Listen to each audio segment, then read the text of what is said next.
23-åriga Justine Hunters liv är på väg mot en stor förändring. Hon är graviditetsledig från sitt jobb som tränare i handikappidrott. Hon tänker ta hand om sitt barn ensam, utan partner och utan ben. Some, say to me, well, how are you going to cope with this newborn baby? And my answer is, well, you really don't know me that well. Because, just like any person, if you're put into a situation, you manage. You either, sink or you float, basically. När Justine var 8 år förlorade hon benen i en bilolycka där både hennes mor och stora syster omkom. I broke my back at T7, which meant paralyzed from chest level down, and lost my legs due to the fact that they couldn't heal them because they were just badly broken and lack of circulation. I can't remember going through any grief or any feelings of hardship or anything. I say I'd much rather it then than now, basically because I think a child adapts so much easier than an adult. Anything I've ever wanted to do, whether it be sport or whether it be going out with your friends or whatever, I've still managed to be able to do it. Nothing's really changed. I also consider myself to be lucky having no legs, being paralysed, because if you were to have limbs, they're a nuisance when they're just dead weight. Other friends of mine that are paraplegics, can't move as well as I can and can't get in and out of the car and transfer as well as I can. I do have a pair of artificial legs, but I've only ever worn them once. I can't imagine I'll ever wear them again. One of my closest friends actually burst out in tears. She couldn't, it wasn't me. She says, no, take them off. She says, it's not you. That's not who you are. And she was right, because that's how I felt. I'm a wee bit concerned about what it'll be like for the first week coming home. Och det är inte det enda problemet. Inte ens läkarna vet vad som kommer att hända när Justines förlossningsarbete börjar om ungefär 2 veckor. I like challenges, and I can assure you this one will be probably the biggest challenge I've ever had to have. I Auckland har Justine Hunter just fött en liten son som ska heta Jade. Eftersom hon är förlamad i nedre delen av ryggraden var hon rädd att barnet skulle komma utan förvarning. I went into my specialist and asked to be induced because I was a bit worried that I'll just wake up and, there'd be a baby in my bed. I did have an epidural, and that wasn't for the pain relief. That was just to control blood pressure. But whether I'd had the epidural or not, I still don't think I would have felt any pain. Heather McVicker är barnmorska. Justine! Hon kommer på besök en gång i veckan. Justine måste klara att både vara ensam mamma och att sköta ett spädbarn från rullstolen. So what are we doing? You're doing the breastfeeding and... De första 5 veckorna har varit svåra. 3:38, so you've had a good game. Jade har kolik och skriker mycket. Chunkier in the legs, you look quite sort of... Oh boy! Justine får hjälp med hushållsarbetet, men barnet har hon hittills klarat själv. Fast ett par extra händer är alltid välkomna, särskilt när det är baddags. I vanliga fall fyller hon badbaljan under duschen. No, that's just one jug. Takes forever and a day, my dear. Probably the difficult thing at the moment with him being so little is you've got to have 3 sets of hands to hold their heads, to hold their legs, to hold their bodies, blah, blah, blah. But once he's strong enough to actually hold his head, I think it will be a little bit easier. Oh, very fractious. You're nudging up to your mother's bosom, aren't you?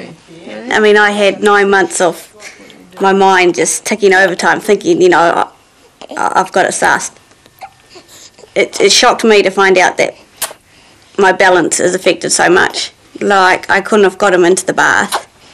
I can lift him to a certain extent only within the area that I'm, like here, I can't lift him out. And at this age it's okay, like if I have him on my shoulder and he does a kick, like he sometimes does, and he's only like little, so wait till he's bigger, that gets me going and I can tip backwards here. We've had several little scary episodes, yeah. Like I've tried to get him into the bassinet and he's kicked on the side of the bassinet and I've just caught both of us, you know. Att förflytta sig med barnet mellan rummen är också en utmaning.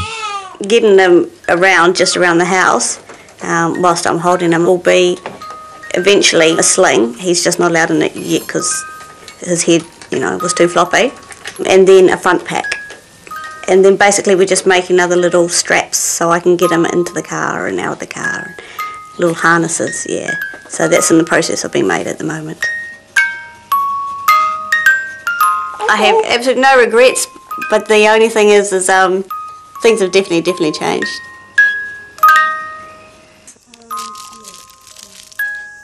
Lille Jade är 5 månader nu och mycket lättare att sköta för sin mamma Justine. Sen hon övergått till flaskmatning har hans kolik blivit lindrigare och trots att han har blivit större är han lättare att hantera. As he's got heavier, I've had to use a belt for myself that goes around myself. I mean, if I was to pick him up off the ground, I'd topple out and fall onto him. So I keep myself belted in. When he was newborn, I found it difficult because he was so floppy and, you know, I needed to sort of hold him with both hands and I'll sort of propel him with my elbows. Basically, as he's growing, he's getting more independent and sitting up more firmly on my knee, which means that we can both get around easier without me having to hold him. Justine tar med honom ut nästan varje dag, trots att även en kort biltur är ett tufft projekt. For example, getting baby in and out of the car and getting to and from places takes at least 10 minutes by the time I've shut the front door to the time we're in the car, by the time I've dismantled the chair and loaded him and his bits and pieces. It can be done, but at the end of the day it's very tiring. You know, you felt like you've just run a marathon.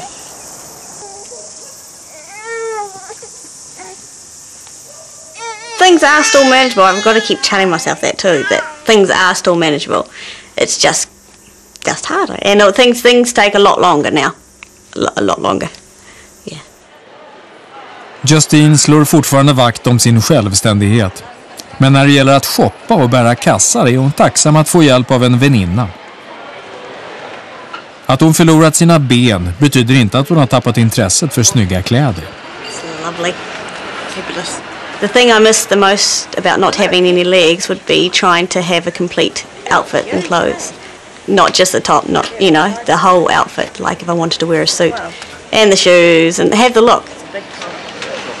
I like this one here. What about that one? It's pretty cool. Yeah, it's nice. Should buy it. I love shoes. My poor baby has got 10, 11 pairs of shoes. Yeah, so that's part of the outfit is to wear the shoes. That's something I do miss.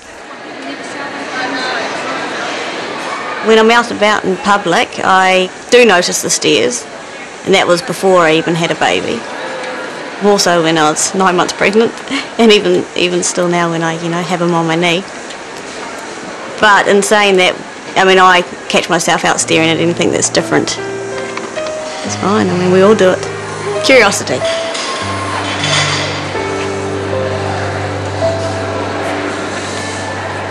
Well, I look at it as we're a team. I mean, I'm here to help him, you know, now, but I mean, there'll be a time when it could be reversed.